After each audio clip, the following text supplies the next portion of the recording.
नमस्ते एभ्रिवान म सफल welcome back after a long time आजको भिडियो अलिकति डिफ्रेन्ट छ it's about hypnotherapy mental health एउटा यस्तो कुरा हो कि अहिले इग्नोर गरेर गर्न सकिँदैन सो हिप्नोथेरापीको बारेमा अलिकति बुझौँ let's hear it from the expert himself hello sir hello Safal bro hello hello sir so आज हामी हिप्नोसिस अनि साइकोलोजी साइकोथेरापीको कुराहरू गर्ने भनेर हजुरले भन्नुभएको थियो। हजुर सो हाम्रो हिप्नोसिस अनि साइकोलोजी चाहिँ कोरिलेसनल हो, एउटै सब्जेक्ट चाहिँ होइन।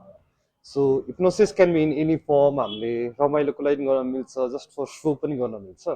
अनि if you use this for therapy, कसैलाई राम्रो हो केही कुरा ओभरकम गर्न कि अब्जेक्टिभ कि ट्रमा रिजल्भहरू गर्न, एङ्जाइटी रिजल्भ गर्न, द्याट इज हिप्नोथेरापी। यो चाहिँ मोर एभिडेन्स बेस्ड रिसर्चहरूमा बेस्ड हुन्छ।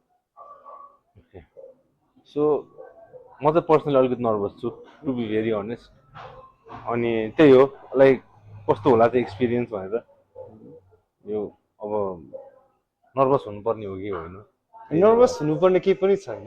हजुर सो हिप्नोथेरापीको साइड इफेक्ट्स हुँदैन, मेडिकेसनहरू भन्दा नि एकदमै मिनिमम साइड इफेक्ट्स कि हुँदै हुँदैन भन्दा नि हुन्छ। सो हिप्नोसिस इट्सेल्फ भनेको के हो भन्ने क्युरियोसिटी होला हजुर है।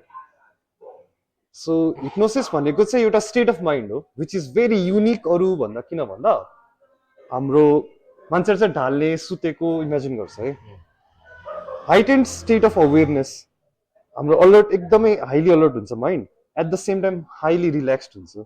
अरू बेला रिल्याक्स भन्दा मान्छे सुत्छ नि त, यसमा चाहिँ अलर्ट पनि हुन्छ रिल्याक्स पनि हुन्छ। अनि अरू स्टेटबाट किन डिफ्रेन्ट छ भन्दाखेरि चाहिँ युजली मान्छे एकदमै अलर्ट हुँदाखेरि उसको एउटा इमोसनल स्टेट पनि हाई हुन्छ क्या, but not in hypnosis you're relaxed यति अनि at the same time you're so alert.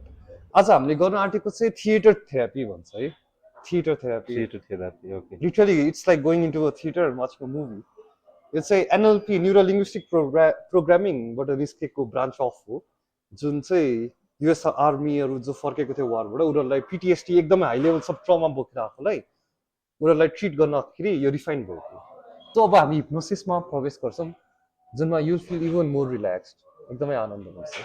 So हजुरको राइट ह्यान्ड दिनुहोस्, माथि राख्नुहोस्, यो हातको एनी पोइन्टमा हेरिराख्नुहोस् है, एनी पोइन्टमा हेरिराख्नुहोस्, सेन्टरमा हेर्नुहोस्, हेरिराख्नुहोस्। And as you gaze at it, हजुरको फोकस बिस्तारै चेन्ज हुन थालेको फिल गर्नुहुन्छ। Let it come towards your face, बिस्तारै हात नजिक आउदिनुहोस्। As it comes, feel your eyelids getting relaxed and heavier and heavier. The more closer it gets, your eyelids getting heavier and heavier, and जब छुन्छम completely sleep, drifting, falling, sleeping, मजाले loose, limp and relaxed.